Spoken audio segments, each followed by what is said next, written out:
Hello everyone, I am Nana Jaiswal, an assistant professor, and in this video we are going to talk about Indian tax structure. अब tax के बारे में बात करते हैं तो थोड़ा सा टैक्स के बारे में जान लेते हैं। ज़िंदगी में दो चीज़ें आप कभी एस्केप नहीं कर सकते। पहली चीज़ है डेथ एंड दूसरी चीज़ है टैक्स। अब आप कहोगे कि मैं तो स्टूडेंट हूँ, मुझे टैक्स पे करना नहीं पड़ता कहीं पे भी, क्योंकि टैक्स जैसे कि हमें पता है थोड़ा बहुत ब्रीफ इसके बारे में कि इनकम के ऊपर, अपनी कमाई के ऊपर हम जो हिस्सा गवर्नमेंट को देते हैं उसे टैक्स कहते हैं। क्लियर? यहाँ पे इसके मीनिंग में भी यही लिखा हुआ है कि compulsory extraction by government from the public. जो गवर्नमेंट पब्लिक से पैसा कलेक्ट करती है, उनके इनकम के में से कुछ हिस्सा लेती है, उसे टैक्स कहते हैं। बट एज अ स्टूडेंट आप कहोगे कि मेरी कोई इनकम नहीं है तो मुझे टैक्स भी नहीं देना पड़ता, बट ये गलत है। आप डायरेक्ट वे में टैक्स नहीं देते, मतलब आपकी कोई इनकम नहीं है उसके थ्रू आप टैक्स नहीं देते, बट इनडायरेक्टली आप कहीं ना कहीं टैक्स पे करते हैं।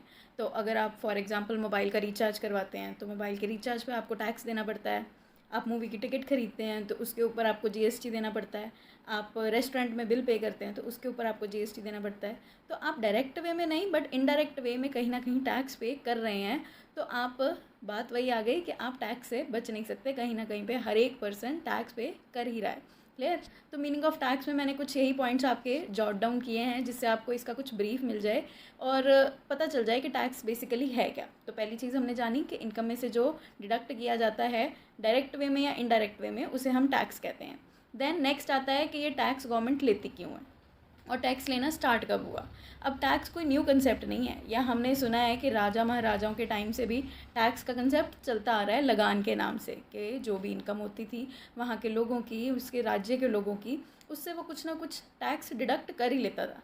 क्लियर? तो हर एक गवर्नमेंट को टैक्स चाहिए, चाहे वो राजा जितना मर्जी अमीर हो या गवर्नमेंट जितनी मर्जी अमीर हो या गरीब हो, उनको टैक्स की ज़रूरत पड़ती है। किस लिए? ताकि वो उस कंट्री को चला सकें।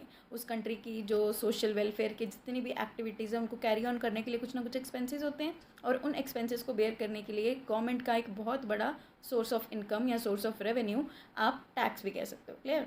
आप टैक्स पे करते हैं गवर्नमेंट को, एंड गवर्नमेंट उसके एक्सचेंज में आपको सर्विसेज प्रोवाइड करती है, आपको प्रोटेक्शन प्रोवाइड करती है, और ये सारा सर्कल इसी तरीके से चलता रहता है। अब गवर्नमेंट अपनी मर्जी से ही कोई भी रूल नहीं बना सकती टैक्स के लिए। उसके लिए एक पर्टिकुलर आर्टिकल है हमारे कॉन्स्टिट्यूशन का, आर्टिकल नंबर 265।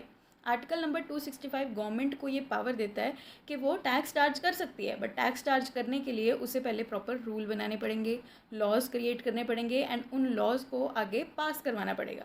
क्लियर? जैसे कि हम देखते हैं डिफरेंट पार्लियामेंट में हमारे बिल पास होते हैं, प्रेसिडेंट के साइन होते हैं, तब जाके वो चीज़ को एनैक्ट किया जाता है। क्लियर? तो टैक्स के बारे में हमें ब्रीफ पता चल गया कि इनकम में से कट होता है डायरेक्टली और इनडायरेक्टली, और बहुत लंबे पीरियड से ये कंसेप्ट चलता आ रहा है, कोई न्यू कंसेप्ट नहीं है। आर्टिकल 265 का इसके अंदर क्या रोल है, और आपका एज स्टूडेंट आप कैसे टैक्स देते हो वो भी आपको पता चल गया।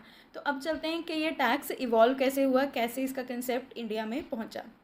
बात करते हैं हमारे थोड़े लिबरेट इंडिया की, कि ये टैक्स कहाँ से शुरू हुआ। ब्रिटिश रूलर्स ने स्टार्ट किया इन 1860। 1860 में उनको रियलाइज़ हुआ कि जो भी इनकम अर्न कर रही है इंडिया की पब्लिक, उसके ऊपर उनका कुछ ना कुछ राइट बनता है, क्योंकि वो भी इन एक्सचेंज कुछ ना कुछ सर्विसेज प्रोवाइड कर रहे थे। क्लियर? तो आप कुछ भी लगा लीजिए कि वो एक्सप्लॉयटेशन का एक तरीका था या सर्विस प्रोवाइड करने के लिए एक चार्ज था, बट 1860 में ब्रिटिश रूलर्स ने इंडिया पे इनकम टैक्स अप्लाई किया, इनकम टैक्स लगाना शुरू किया। देन ये चला 1860 से लेकर 1886 तक। उनको 26 साल लग गए एक्सपेरिमेंट करने में कि टैक्स किस तरीके से लगाया जाए, किससे कितना चार्ज करना चाहिए, बिकॉज ऑब्वियसली डिफरेंट लोगों का डिफरेंट इनकम लेवल था, उनके अर्न करने की कैपेसिटी अलग अलग थी, तो उनके ऊपर टैक्स भी अलग अलग लगना चाहिए। क्लियर? तो इसीलिए डिफरेंट क्लासेस के अकॉर्डिंग, डिफरेंट पीपल के अकॉर्डिंग उनको एक्सपेरिमेंट करने में 26 साल लग गए, 26 ईयर्स लग गए, सिर्फ एक एक्ट तैयार करने के लिए।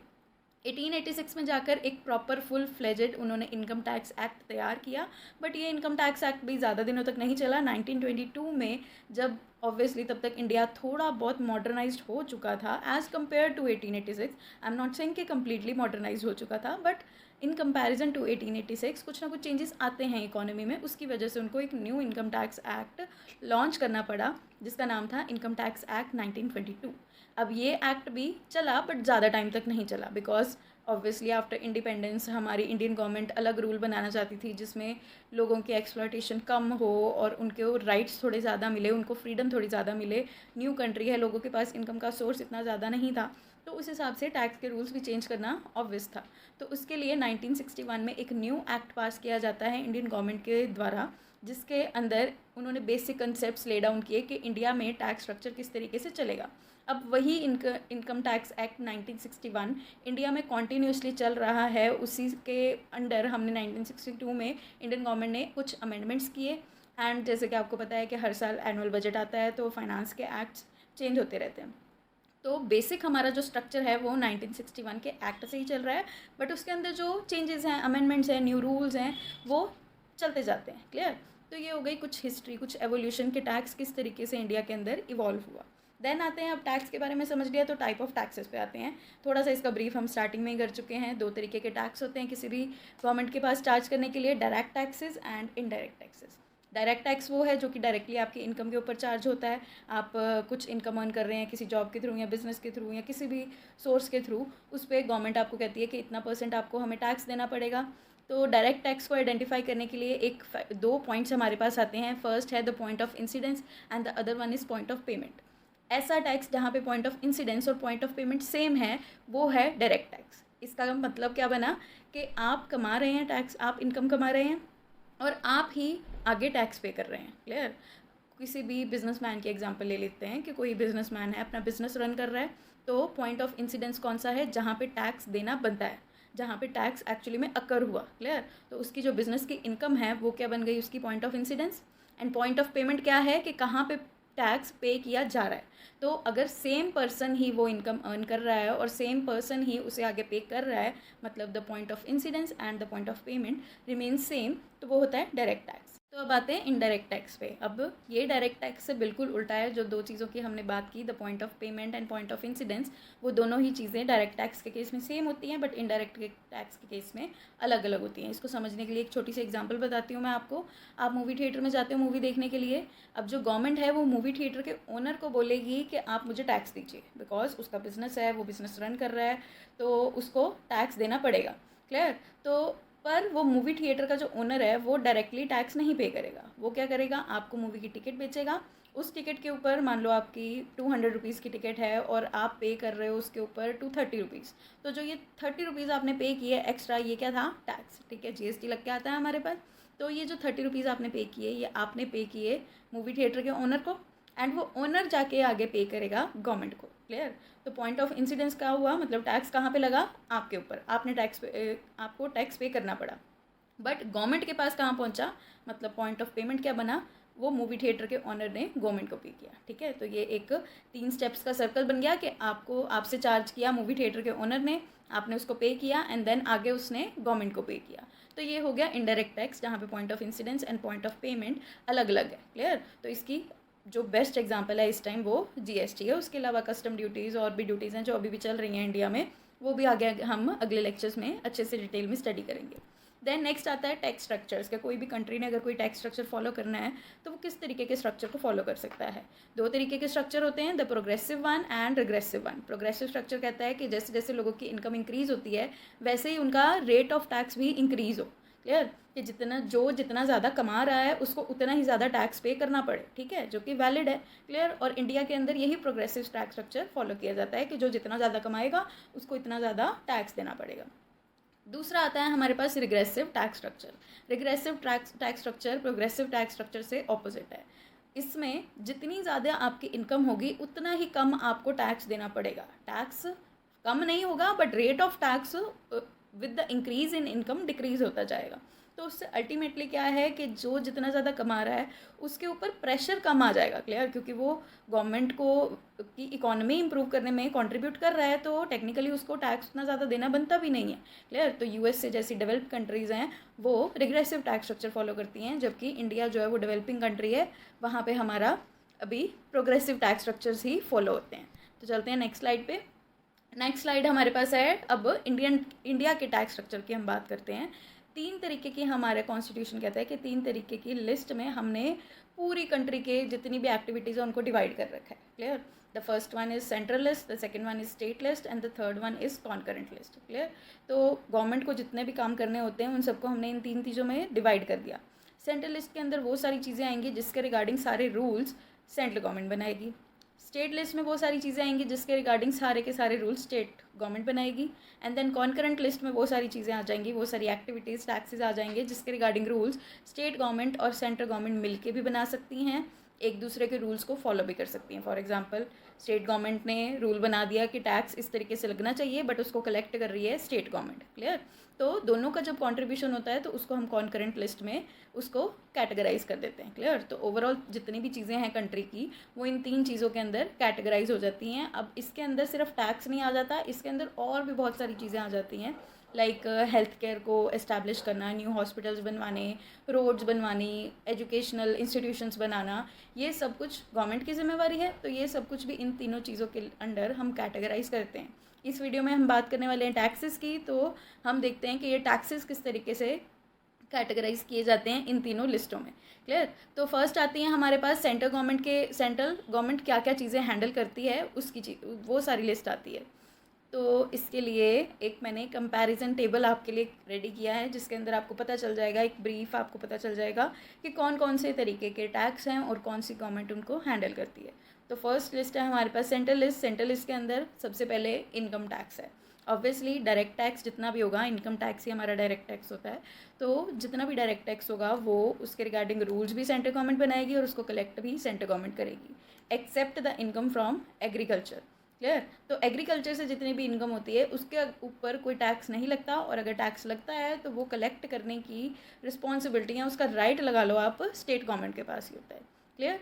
देन आगे सेंट्रल लिस्ट में आप देख सकते हो और भी टैक्सेस मेंशन है, लाइक कॉरपोरेशन टैक्सेस की जितनी भी कंपनीज हैं वो जो टैक्स पे करती हैं वो भी सेंट्रल गवर्नमेंट कलेक्ट करती है। अदर देन दैट हमारा प्रॉपर्टी के ऊपर जो एक्साइज लगता है, हमारी डिफरेंट ड्यूटीज़ लगती हैं, टर्मिनल टैक्सेस हैं, सब सेंट्रल गवर्नमेंट हमारी उसके रिगार्डिंग रूल बनाती है और वही उसको कलेक्ट करती है। ऑन दी अदर हैंड हमारे पास स्टेट लिस्ट है। स्टेट लिस्ट के अंदर पर्टिकुलरली वो सारे टैक्सेस आ जाते हैं जिसके रिगार्डिंग रूल बनाने का राइट सिर्फ और सिर्फ स्टेट गवर्नमेंट के पास है और कलेक्ट करने का राइट भी स्टेट गवर्नमेंट के पास है। तो फर्स्ट है land revenue. Obviously different states के डिफरेंट रूल्स होते हैं उनकी लैंड के रिगार्डिंग, लैंड रेवेन्यू के रिगार्डिंग, तो वही सारे रूल्स डिफरेंट स्टेट्स अप्लाई करती हैं। क्लियर? देन मूविंग ऑन, हमारे पास टैक्स ऑन एग्रीकल्चर इनकम है, ये मैं ऑलरेडी आपको एक्सप्लेन कर चुकी हूँ। एक्साइज ड्यूटीज़ हैं, एक्साइज ऑन मैन्युफैक्चरिंग है, taxes on entry of goods, एक स्टेट से दूसरी स्टेट या एक सिटी से दूसरी सिटी जब हम ट्रांसपोर्ट करते हैं सामान को तब भी कुछ ना कुछ टैक्स पे करना पड़ता है। And the third one is concurrent list. अब ये वो लिस्ट है जहाँ पे दोनों government, central government and state government दोनों मिल के रूल बनाते हैं और दोनों ही उसको टैक्स को कलेक्ट कर सकते हैं। हमने जीएसटी की बात की कि जीएसटी इनडायरेक्ट टैक्स की कैटेगरी में आता है और एक कॉन्करेंट लिस्ट के अंडर कैटेगराइज किया जाता है, बिकॉज इसके रिगार्डिंग रूल्स बनाने का राइट भी दोनों ही गवर्नमेंट के पास है और कलेक्ट करने का राइट भी दोनों ही गवर्नमेंट के पास है। अगर आप किसी चीज़ पे 14% जीएसटी पे कर रहे हैं फॉर एग्जांपल, तो उस 14% को 2 पार्ट्स में डिवाइड किया जाता है, 7% एंड 7%। उसका फर्स्ट 7% CGST होता है, मतलब central GST, and the second 7% is SGST, state GST। तो जो CGST है वो सेंट्रल गवर्नमेंट कलेक्ट करती है एंड SGST है वो स्टेट गवर्नमेंट कलेक्ट करती है। तो दोनों गवर्नमेंट्स का राइट आ गया इस पर, तो इसीलिए इसको हम कॉन्करेंट लिस्ट के अंडर कैटेगराइज करते हैं। इसके अलावा हमारे पास आर्टिकल 264 की बाइफिकेशंस हैं जो हम अगले लेक्चर्स में करेंगे, ठीक है। बट फॉर नाउ आपको ये अंडरस्टैंड करने की ज़रूरत है कि कॉन्करेंट लिस्ट क्या है और कौन से आर्टिकल का इसके अंदर मेन रोल है। क्लियर? मूविंग ऑन, हमारे पास अब इंडिया के कुछ टैक्स स्लैब्स हैं जो 2 पार्ट्स में इसके अंदर डायग्राम में मैंने डिवाइड किए हैं, the new tax rate and the earlier tax rate. Clear? जिसको new regime and old tax regime भी बोला जाता है। तो बेसिकली इस साल के एनुअल फाइनेंशियल ईयर में हमारी गवर्नमेंट ने हमें ऑप्शन दिया है कि हम या तो न्यू टैक्स रिजाइम के अकॉर्डिंग अपना टैक्स पे कर सकते हैं या फिर ओल्ड टैक्स रिजाइम के अकॉर्डिंग अपना टैक्स पे कर सकते हैं। तो गवर्नमेंट का कहने का पर्पस तो ये था कि उन्होंने ये टैक्स स्ट्रक्चर को सिंप्लीफाई कर दिया है, बट मेरे अकॉर्डिंग उन्होंने इसको और भी ज़्यादा कॉम्प्लेक्स कर दिया है एक लेमैन के लिए। क्लियर? क्योंकि अब हमें देखना पड़ेगा, टैक्स पेयर को देखना पड़ेगा कि वो न्यू टैक्स रिजाइम फॉलो करना चाहता है या ओल्ड वन, उसको टैक्स न्यू रिजाइम के अकॉर्डिंग टैक्स कम पड़ता है या पुराने वाले के अकॉर्डिंग कम पड़ता है। क्लियर? तो थोड़ा सा हैसल इंक्रीज़ हो जाता है, थोड़ा सा काम उसका इंक्रीज़ हो जाता है, थोड़ा कॉम्प्लेक्स हो गया प्रोसीजर, बट ओवरऑल शायद ये कुछ ना कुछ बेनिफिट कर जाए कंट्री के लिए।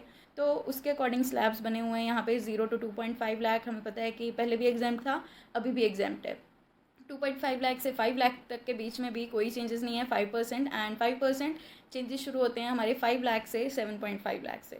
जो पहले था 20% अब हो गया 10%। ऐसे ही आप आगे देखते जाएंगे, 7.5 से 10 में पहले था 20% अब हो गया 15%, and then from 10 to 12.5 it is 20 as compare to 30 earlier, and from 12.5 to 15 it is now 25% which was 30% earlier, and from 15 lakh and above कोई चेंज नहीं है, 30% ही पहले था, 30% ही अब है। अब देखने वाले को लगेगा कि न्यू टैक्स रजाइम में तो सारे टैक्स रेट्स कम है, तो न्यू वाला फॉलो करने में क्या दिक्कत है, कोई कॉम्प्लेक्सिटी नहीं है। बट कॉम्प्लेक्सिटी वहाँ आ जाती है जहाँ पे गवर्नमेंट ने कंडीशन रख दी है कि जो भी person new tax regime follow करेगा उसको कोई भी डिडक्शन अलाउ नहीं की जाएगी, कोई भी उसको अलाउंसेस नहीं आप ले सकते हैं, कोई भी डिडक्शन का यूज़ नहीं कर सकते, किसी भी तरीके के रिबेट का यूज़ नहीं कर सकते हैं। जो हम अंडर 80C यूज़ करते थे या जो भी हमें स्टैंडर्ड डिडक्शन मिलती थी, वो सब की फैसिलिटी है वो आपको लेट गो करनी पड़ेगी अगर आप न्यू टैक्स रजाइम फॉलो करना चाहते हैं। ऑन दी अदर हैंड अगर आप पुराना वाला टैक्स रजाइम फॉलो करते हैं तो उसके अंदर रेट ऑफ टैक्स तो ज़्यादा है, बट आपको standard deduction and different rebate different sections के अंदर जो आपको फ़ायदे मिलते हैं वो आप फ़ायदे उठा सकते हैं। क्लियर? तो अभी टैक्स पेयर पे डिपेंड करता है कि आप पहले कोई अलाउंस यूज़ कर रहे थे, कोई रिबेट ले रहे थे या नहीं ले रहे थे। अगर नहीं ले रहे थे तो न्यू टैक्स रजाइम आपके लिए बेस्ट है, अगर ले रहे थे तो वो कंपेयर करके आपको देखना पड़ेगा। तो इसी की एक एग्जांपल है, क्योंकि हमने पहले किया कि जो 10 लाख फॉर एग्जांपल किसी की इनकम 10 लाख है तो आपके स्लैब बताता है कि उसके ऊपर इनकम परसेंट लगेगा 15%। तो एज अ स्टूडेंट आपको लगेगा कि 10 लाख अगर इनकम है तो उसका 15% हो गया 1.5 लाख, तो 10 लाख वाले का टैक्स तो बन गया 1.5 लाख। बट ऐसा नहीं है कि अगर हम जब कैलकुलेट करते हैं अकॉर्डिंग टू डिफरेंट स्लैब्स तो उसके लिए हमें कुछ रूल्स फॉलो करने पड़ते हैं, उस स्लैब के अकॉर्डिंग ही हमें टैक्स कैलकुलेट करना पड़ेगा।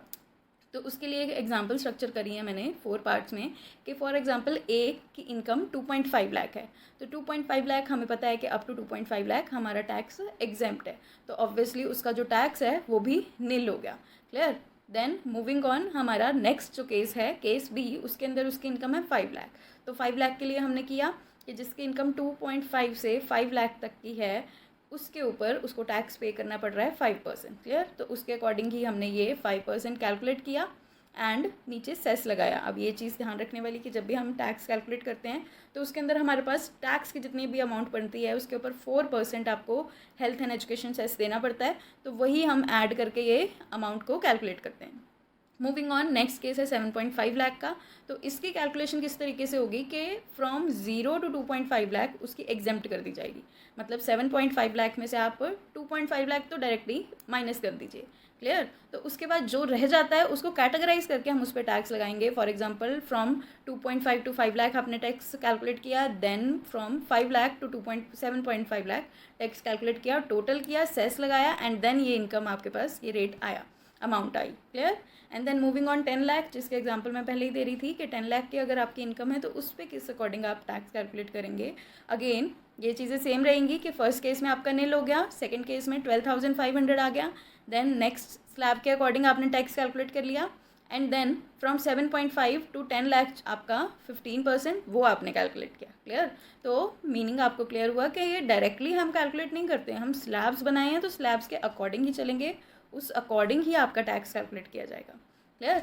देन मूविंग ऑन, अगर आपको ये नेक्स्ट स्लाइड पे आते हैं, हमारी लास्ट स्लाइड है ये कि अभी तक मैंने आपको टैक्स के बारे में बता दिया, different type of tax structure, different type of taxes, India का स्ट्रक्चर कैसा है, किस तरीके से टैक्स इंडिया में आया और अभी करंटली क्या हम रजाइम फॉलो कर रहे हैं, किस तरीके से कैलकुलेट किया जाता है, एंड लास्ट हमारे पास आ जाता है features of good taxation system, कि एक अच्छा टैक्सेशन सिस्टम, एक आइडियल टैक्सेशन सिस्टम किस तरीके का होना चाहिए, किन चीज़ों के ऊपर बेस्ड होना चाहिए। तो इसी के अंदर कुछ चीज़ें आ जाती हैं। फर्स्ट हमारे पास इक्वालिटी है कि ऑब्वियसली अगर आप एक इक्वालिटी को लेके चलेंगे तभी आपकी कंट्री ग्रो करेगी, तो टैक्स के अंदर भी यही चीज़ फॉलो होती है कि आपने इक्वालिटी को ध्यान में रखना है। अब इक्वालिटी का मतलब ये नहीं है कि किसी की आप इनकम लेवल को कंसीडर ना करें कि जिसकी इनकम कम है वो भी उतना ही टैक्स दे, जो अमीर है वो भी उतना टैक्स दे। इक्वालिटी का मतलब है कि आप उनकी इनकम को ध्यान में रख के फिर टैक्सेशन सिस्टम स्ट्रक्चर करें। क्लियर? तो ये जो स्लैब्स वाला सिस्टम है ये एक तरीके से इक्वालिटी को मेंटेन करने का तरीका है। देन है सर्टेनिटी, कि टैक्स पेयर को पता होना चाहिए कि at the end of the year उसने कितना टैक्स देना है। कन्वीनियंस, के उसके लिए कन्वीनियंट होना चाहिए टैक्स कैलकुलेट करना और टैक्स पे करना। देन इकोनॉमी, कि आपकी इकोनॉमी पे कितना असर पड़ता है, इकोनॉमी की ग्रोथ पे, उस चीज़ को भी आपको ध्यान में रखना है। जितना कंट्री में ज़्यादा टैक्स होगा उतना ही हमारी कंट्री की इकोनॉमी स्लो ग्रो करेगी अगर आप डेवलपिंग कंट्री में हैं। क्लियर। नेक्स्ट है प्रोडक्टिविटी, के प्रोडक्टिविटी से भी रिलेटेड होना चाहिए आपका टैक्स स्ट्रक्चर, कि प्रोडक्टिविटी को हार्म ना करे, ऐसा टैक्स स्ट्रक्चर होना चाहिए जो हमेशा प्रोडक्टिविटी को प्रमोट करे। देन नेक्स्ट है फ्लेक्सिबिलिटी, कि जितना ज़्यादा आपका टैक्स स्ट्रक्चर फ्लेक्सिबल होगा, कि जितनी जल्दी आप उसको चेंज कर सकते हैं, रिजिड ना हो, उतना ही आपकी कंट्री के लिए बेटर है। सिंपल होना चाहिए, सिंपल टू अंडरस्टैंड, बॉयंसी होनी चाहिए आपके टैक्स स्ट्रक्चर में कि कोई भी इसको ईजिली अडेप्ट कर सके। देन डाइवर्सिटी होनी चाहिए कि डिफरेंट कैटेगरी के लोग, अब इंडिया का टैक्स स्ट्रक्चर देखोगे तो उसके अंदर रेजिडेंट्स के लिए भी प्रोविजंस है और एनआरआईज के लिए भी प्रोविज़न है। क्लियर। तो ऐसा डाइवर्स भी होना चाहिए कि हर कैटेगरी के लोगों को, हर इनकम लेवल के लोगों को उसके अंदर इंक्लूड किया जा सके। सोशल एडवांटेज, जिससे आप सोशल वेलफेयर क्रिएट कर सको, जो ग्रोथ को इंश्योर करे और जिससे कॉम्पिटिटिवनेस पे कोई हार्म ना पड़े, मतलब मार्केट में आपकी जो इंटरनेशनल कॉम्पिटिटिवनेस है उस पर कोई हार्म ना हो आपके टैक्स स्ट्रक्चर की वजह से। क्योंकि कंपनी, इंडियन कंपनी किसी और इंटरनेशनल लेवल पे अपनी कंपनी को ग्रो करना चाहती है, किसी और कंट्री में अपनी ब्रांच सेटअप करना चाहती है फॉर एग्जांपल, तो आपका इंडियन टैक्स स्ट्रक्चर इतना फ्लेक्सिबल होना चाहिए कि उस चीज़ को वो अलाउ करें। क्लियर। तो इसी के साथ हमारे आज का लेक्चर ख़त्म होता है। Thank you so much for watching, और यही टैक्स प्लानिंग पे मैं और भी वीडियोस अपलोड करूँगी। अगर आपने सब्सक्राइब नहीं किया है चैनल को तो प्लीज़ कर दीजिए, and thank you for watching.